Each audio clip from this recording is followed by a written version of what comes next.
Animation is many images put together to make an illusion of movement. There's many forms of animation, such as 2D, 3D, stop motion, traditional animation, and more. In this video, I will be covering the very basics of digital 2D animation. 2D animation is pretty much basic animated cartoon shows and movies, like SpongeBob or The Lion King. Animation can be very complex and it takes a lot of practice to get good at.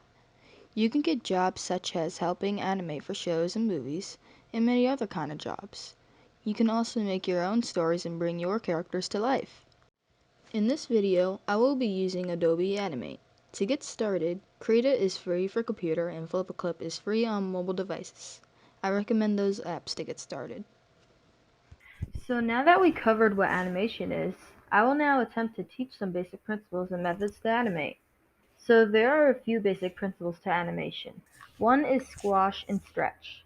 As you can see here, as this ball falls, it stretches to give a lifelike look. You can even see this in the real world as everything moves. And as the ball hits the ground, it holds there for a second to give some anticipation that it bounces right back up and stretches again. Another principle of animation is anticipation, which I mentioned in the first principle. Anticipation is the preparation of the main movement. As you can see here, as the ball lands, it sits and holds for a second, hinting you what's about to happen. Then the ball finally releases up into the air. The last basic principle I'm going to mention is easing in and out. When you're riding a bike, you don't immediately start going fast. You start off slow and gain speed. This is easing in. Also, when you brake, you don't stop suddenly and flip off the bike. You slowly stop. This is easing out.